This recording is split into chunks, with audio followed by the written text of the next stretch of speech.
Hello friends, আপনারা যদি ইন্ডিয়ার বিগেস্ট লার্জেস্ট কোম্পানি আর তার সাথে মিড ক্যাপ কোম্পানিতে ইনভেস্ট করতে চাইছেন, যেগুলো আগামী দিনে বিগেস্ট হবে, তাহলে আপনাকে চয়েস করতে হবে large and mid cap equity mutual ফান্ডকে।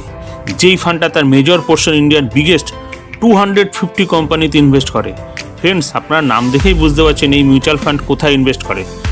Large and mid cap company তার অ্যাসেটের অ্যাটলিস্ট 35% লার্জ ক্যাপে আর 35% মিড ক্যাপ স্টকে ইনভেস্ট করতে হয় সেবির গাইডলাইন অনুযায়ী। লার্জ ক্যাপ কোম্পানির স্টকগুলো বলতে বোঝায় ইন্ডিয়ার টপ 100 কোম্পানি তাদের মার্কেট ক্যাপিটালাইজেশন অনুযায়ী, আর মিড ক্যাপ কোম্পানির স্টকগুলো বলতে বোঝায় 101 থেকে 250 তাদের মার্কেট ক্যাপিটালাইজেশন অনুযায়ী। এর থেকে একটা কনক্লুশনে আসা যায়, large and mid cap mutual ফান্ডের তার পোর্টফোলিওর অ্যাটলিস্ট 70% ইন্ডিয়ান বিগেস্ট 250 কোম্পানিতে ইনভেস্ট করে। আজকে আমরা আলোচনা করব আমরা একটা ফান্ড নিয়ে, যেই ফান্ডটা তার বেঞ্চমার্ককে বিট করে আসছে এবং রিটার্ন প্রসপেক্টও good. Kotak equity opportunities fund, এর ক্যাটাগরি হচ্ছে large and mid cap fund. ফান্ডের সাইজ হচ্ছে 17,782 কোটি টাকা, আর benchmark Nifty large mid cap 250 TRI। এর পোর্টফোলিও অ্যালোকেশন যদি আমরা দেখি, লার্জ ক্যাপে রয়েছে 44.48%, মিড ক্যাপে ইনভেস্টমেন্ট করেছে 35.5%, স্মল ক্যাপে রয়েছে 9.09%, আর আদার্সে রয়েছে 9.45%।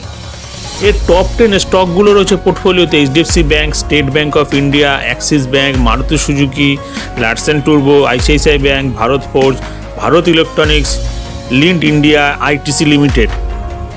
এই ফান্ডটা লঞ্চ করেছিল 2004 সালে 9 সেপ্টেম্বর। তবে থেকে তার benchmark Nifty large mid cap 250 TRI-কে বিট করে আসছে। এই ফান্ডের রিটার্ন প্রসপেক্ট নিয়ে যদি আমরা আলোচনা করি, এই ফান্ডটা 1 বছর রিটার্ন দিয়েছে 30.38%, 3 বছর রিটার্ন হচ্ছে 20.66%, 5 বছর রিটার্ন হচ্ছে 19.14%, আর 10 বছর রিটার্ন হচ্ছে 17.93%। আর সিন্স ইনসেপশন থেকে এখনও পর্যন্ত রিটার্ন দিয়ে আসছেন 18.52%। এবার আমরা একটা ক্যালকুলেশনের মাধ্যমে দেখি, কোটাক ইকুইটি অপরচুনিটিস ফান্ডে যদি আমরা একটা 2,500 টাকা করে SIP করতাম 20 বছরের জন্য, আর অ্যানুয়ালের রিটার্ন যদি আমরা ধরতাম 18.50, অর্থাৎ সিন্স ইনসেপশন থেকে রিটার্ন দিয়ে আসছে 18.52, সেখান থেকে আমরা ধরছি 18.50, তাহলে কি হতো? তাহলে আমাদের অ্যামাউন্ট ইনভেস্ট হতো টোটাল 6 লাখ টাকা, আর সেটাই ম্যাচুরিটি ভ্যালু হতো 63,10,085 টাকা। আর যদি সেই মান্থলি SIPর পরিমাণ সেম রেখে, অর্থাৎ 2,500 টাকা করে রেখে যদি আমরা নম্বর অফ ইয়ার্স আরও 5 বছর বাড়িয়ে দিতাম, অর্থাৎ 25 বছর যদি ইনভেস্ট করতাম, অ্যানুয়ালাইজ রিটার্ন 18.50 ধরেই, তাহলে আমাদের টোটাল অ্যামাউন্ট ইনভেস্ট হতো 7,50,000 টাকা, আর আমাদের ম্যাচুরিটি ভ্যালু আসতো 1,60,48,960 টাকা। ইনভেস্টমেন্ট প্রসপেক্ট এবং লং টাইমের জন্য কোটাক ইকুইটি অপরচুনিটি ফান্ডটা একটা গুড ফান্ড। লং টাইমে পাওয়ার অফ কম্পাউন্ডিংয়ের ম্যাজিক দেখার জন্য এই ফান্ডে ইনভেস্ট করাই যেতে পারে।